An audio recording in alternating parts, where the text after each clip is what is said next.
আজ আপনি জানতে পারবেন কেন চার্চে যাওয়া শুধু একটি ধর্মীয় আচরণ নয়, বরং এটি আমাদের জীবনের এক গভীর আধ্যাত্মিক দিক। আমাদের অচেতন মনে অনেক প্রশ্নই ঘোরাফেরা করতে থাকে। একটা প্রশ্ন আমাদের সবার মনে প্রায়শই এসে থাকে যে আমি কেন চার্চে যাব, বা আমার চার্চে যাওয়ার প্রয়োজনীয়তা কি? আমাদের জীবনে কি সত্যি চার্চের কোনো গুরুত্ব আছে?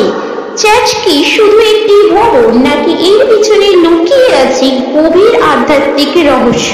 আপনি কি কখনো ভেবেছেন চার্চে যাওয়ার মাধ্যমে আপনার জীবনে কি কি পরিবর্তন আসতে পারে?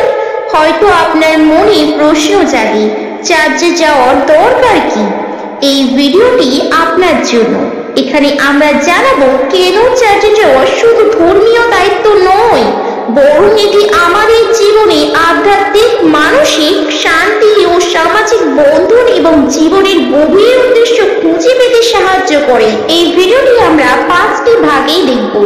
প্রথমে আমরা জানবো চার্চ কি, চার্চের আধ্যাত্মিক গুরুত্বই বা কি, চার্চ আমাদের জীবনে কি পরিবর্তন আনে, চার্চে না গেলে কি হারাচ্ছেন আপনি, চার্চে যাওয়ার উপকারিতাই বা কি, আপনার জীবনে কি চার্চে যাওয়ার ফলে কোনো উপকার পেয়েছে? প্রথমে আমরা দেখব চার্চ কি।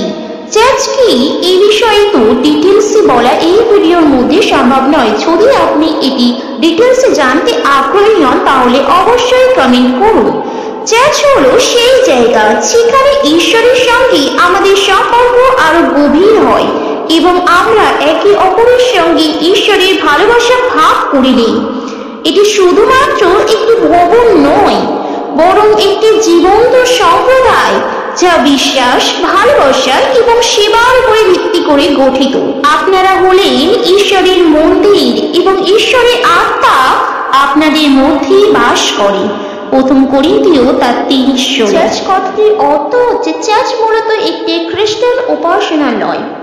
এটি সেই স্থান যেখানে খ্রিস্টানরা একত্রিত হয়ে ঈশ্বরের আরাধনা করে এবং বাইবেলের শিক্ষাগুলিকে শেখে এবং প্রার্থনা করে। অনেকের মনে প্রশ্ন আসতে পারে সেখানে খ্রিস্টান শব্দটি আমি কেন ব্যবহার করছি, কারণ বাইবেলে কোথাও খ্রিস্টান শব্দটি উল্লেখ নেই এবং অনেকে মনে করে থাকেন যে খ্রিস্টান শব্দটি শুনলে খ্রিস্টান শুধুমাত্র একটি জাতির উদ্দেশ্যে একটি ধর্মীয় রীতিনীতি, তাদের ধর্ম অবলম্বী, অন্য ধর্ম অবলম্বী মানুষদেরকে খ্রিস্টান বলা হয় মূলত। কিন্তু না, খ্রিস্টান শব্দটি প্রথমত কোথা থেকে এসেছে আমাদেরকে জানতে হবে। পুরো বাইবেলে কোথাও খ্রিস্টান শব্দটি ব্যবহার করা হয়নি। খ্রিস্টান শব্দটির পরবর্তীতে আসে যারা প্রভু যীশুকে অনুসরণ করতেন তাদের